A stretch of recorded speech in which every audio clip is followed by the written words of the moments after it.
ভারতে টি-20 বিশ্বকাপ চলাকালীন উগ্র ধর্মীয় মৌলবাদ সক্রিয় হবার আশঙ্কার কথা আইসিসির চিঠিতে বাংলাদেশকে জানানো হয়েছে। এবার আপনি কি বলবেন? কোনো মন গড়া কথা না। ডেভিড মাস্কার, যিনি আইসিসির নিরাপত্তা কর্মকর্তা, 8ই জানুয়ারি বিসিবিকে একটা মেইল দেয়। সেই মেইলে স্পষ্ট করে লেখা আছে, ভারতে বিশ্বকাপ চলাকালীন ধর্মীয় মৌলবাদ যদি সক্রিয় হয়ে ওঠে, তাহলে মুস্তাফিজ যদি দলে থাকে, তাহলে বাংলাদেশের রিস্ক বেড়ে যাবে। আর রিস্কের ব্যাপারটা কি? ওই মেইলেই বলা হয়েছে 2025 ডিসেম্বরের মধ্যে বিশ্বকাপ চলাকালীন কি ধরনের ঝুঁকি তৈরি হতে পারে তার একটা অ্যাসেসমেন্ট করা হয়েছে। এটা সব বিশ্বকাপেই হয়। ওই অ্যাসেসমেন্ট রিপোর্টেই বলা হচ্ছে ঝুঁকির মাত্রা মিড থেকে হাই, অর্থাৎ মাঝারি থেকে উচ্চ। মুস্তাফিজের ক্ষেত্রে ধর্মীয় মৌলবাদ যদি সক্রিয় হয়ে ওঠে, তাহলে সে রিস্ক অ্যাসেসমেন্ট করে তারা বলছেন সেটা উচ্চ পর্যায়ের ঝুঁকি হতে পারে। এখন আপনি আমার বলেন, কোন যুক্তিতে, কোন সাহসে, কোন হিসেবে এই ঝুঁকি থাকার পরও বাংলাদেশ ভারতে বিশ্বকাপ খেলতে যাবে? একই সঙ্গে বাংলাদেশের দর্শকদের ব্যাপারেও উচ্চ ঝুঁকির কথা বলা হয়েছে, সেটা আমি ব্যাখ্যা করছি। এর সঙ্গে ছোট্ট করে যোগ করি, অনেকেই বলার চেষ্টা করছেন বিশ্বকাপ না খেললে কোনো ক্ষতি নেই, কিচ্ছু যায় আসে না। ব্যাপারটা কি এতই সহজ? আসলেই তাই।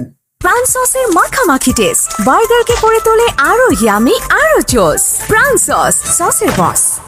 আসলেই তাই কিনা সেটা আমি ব্যাখ্যা করছি। তার আগে বলি, ডক্টর ডেভিড মাস্কারের ওই রিপোর্টেই বলা হয়েছে যে বাংলাদেশের ক্ষেত্রে এই ঝুঁকি কিংবা এই থ্রেট লেভেলটা একটু হাই, একটু না বেশ হাই, মাঝারি থেকে হাই। অন্যান্য দলের ক্ষেত্রে কিছু ক্ষেত্রে স্বাভাবিক, কিন্তু বাংলাদেশের ক্ষেত্রে হাই। বাংলাদেশের দর্শকরা, যদি অনেকবার এই আলোচনাটা হয়েছে, আমিও আলোচনা করেছি, বাংলাদেশের পতাকা নিয়ে জার্সি পরে খেলার মাঠে, বাইরে, দোকানে, রেস্টুরেন্টে, একা হাটে, 5 জন হাটে, তাদের যে রিস্ক কিংবা তাদের জন্য যে নিরাপত্তার ঝুঁকি তৈরি হবে, সেটা উচ্চ পর্যায়ের ঝুঁকি।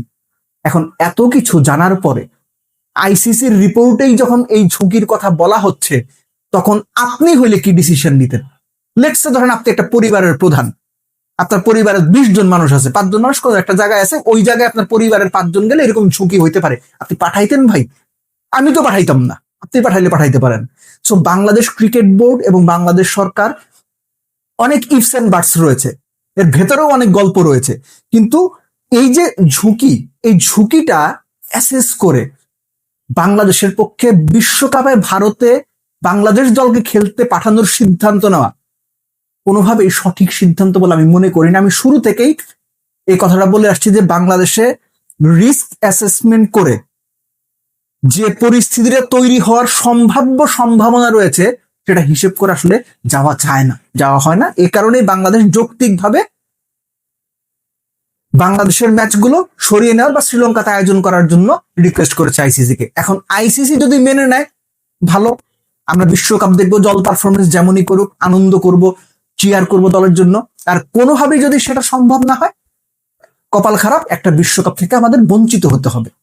এখন যে বিষয়টা অনেকেই বলার চেষ্টা করেছেন বা বলেছেন, কম গুরুত্বপূর্ণ, বেশি গুরুত্বপূর্ণ, ল্যাবড়া স্যাবড়া লোকজন অনেকেই বলছে বিশ্বকাপ না খেললে কি যায় আসে, একটা বিশ্বকাপ না খেললে কি যায় আসে। আপনারা যারা এই কথাটা বলছেন, আপনারা না বুঝে বলছেন, কোন রকম বোধ বুদ্ধি ছাড়া কথাবার্তা বলছেন। আপনারা যারা বলছেন বিশ্বকাপ না খেললে কোনো ক্ষতি নেই, আপনারা ক্রিকেটটা না বুঝেই কথা বলছেন। বিশ্বকাপ না খেললে অবশ্যই ক্ষতি আছে, ক্ষতি থাকবে না কেন? আর্থিক ক্ষতির কথা আমি দূরেই ঠেলে রাখছি। বিশ্বকাপ একটা প্লেয়ারের স্বপ্ন, একটা দেশের স্বপ্ন, এবং একই সঙ্গে এরকম একটা গ্লোবাল স্টেজের জন্য দর্শকরা মুখিয়ে থাকে। আমি আবার বলছি, টাকা পয়সার হিসেবে এখানে আমি আনছিই না। বিশ্বকাপ না খেললে রেভিনিউ হিসেবে বাংলাদেশ যেটা পাওয়ার কথা সেটা তো পাবে না, বাংলাদেশের ক্ষতি হবে। আমি ওই আর্থিক বিষয়ে যাব না, কিন্তু এই যে প্রাইডের ব্যাপার, বিশ্বকাপের মতো একটা ইভেন্টে পার্টিসিপেট করার ব্যাপার, নিজেদেরকে মেলে ধরার ব্যাপার, বিশ্বকে জানান দেওয়ার ব্যাপার, এই ব্যাপারগুলো মিসিং থাকবে। আপনি একবার চিন্তা করেন, ক্রিকেটটা যদি আপনি ভালোবাসেন, ক্রিকেট দেখে অভ্যস্ত হন, আপনি অস্ট্রেলিয়া ইংল্যান্ডের খেলা দেখবেন, আপনি জিম্বাবুয়ে আয়ারল্যান্ডের খেলা দেখবেন, আপনি ওমানকে খেলতে দেখবেন, বাংলাদেশ টিম নাই। আমি নিশ্চিত করে বলতে পারি বিশ্বকাপের সময় বাংলাদেশ না থাকলে মন খারাপ হবে, ধর খেলাই দেখবো না, বাংলাদেশ নেই হবে। এটা বাংলাদেশ যদি খেলে, আপনি অস্ট্রেলিয়া নিউজিল্যান্ডের ম্যাচ দেখার জন্য অপেক্ষা করবেন, বা ইন্ডিয়া পাকিস্তানের ম্যাচ, আরে আজকে আগে খাওয়া দাওয়া করে বসি, কিন্তু বাংলাদেশ না থাকলে এটা হবে না। আপনি নিজেও আনন্দ থেকে বঞ্চিত হবেন। কিন্তু ওই যে বাংলাদেশ ওই রিস্ক কিংবা ঝুঁকি মাথায় নিয়ে বিশ্বকাপে যেতে পারে না।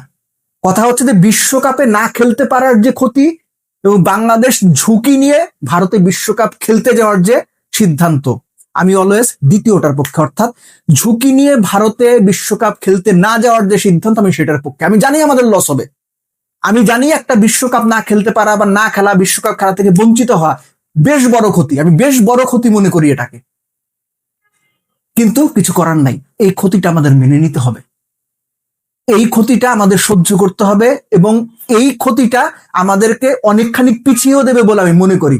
সো এটা আমাদের মেনে নেওয়ার মানসিকতা থাকাটা জরুরি। কিন্তু ওই যে কম্প্রোমাইজ করে এই সিচুয়েশনে ভারতের বিশ্বকাপ আসলে খেলতে যাওয়া যায় না, কোনোভাবেই যাওয়া যায় না। লজিক্যালি যদি চিন্তা করেন যায় না, কিন্তু তার মানে এই না বিশ্বকাপে না যাওয়া মানে আমাদের কিছু যায় আসে না, কোনো ক্ষতি হবে না।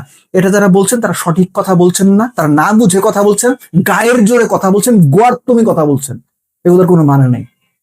আমি বিশ্বকাপ না খেলাটা যে ক্ষতি এটা যেমন মেনে নিচ্ছি, এটা আমি মানি, এবং একই সঙ্গে ভারতে যে নিরাপত্তার ঝুঁকি তৈরি হয়েছে বাংলাদেশ দল, বাংলাদেশের সাপোর্টার, বাংলাদেশের গণমাধ্যম কর্মীদের জন্য, সেই ঝুঁকি মাথায় নিয়ে বিশ্বকাপ খেলতে ভারতে যাওয়া যায় না, যাওয়া উচিত হবে না।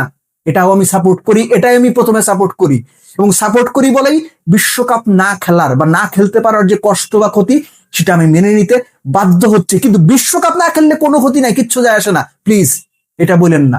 এটা বলা মানে আপনি নির্বোধের মতো কথা বলছেন।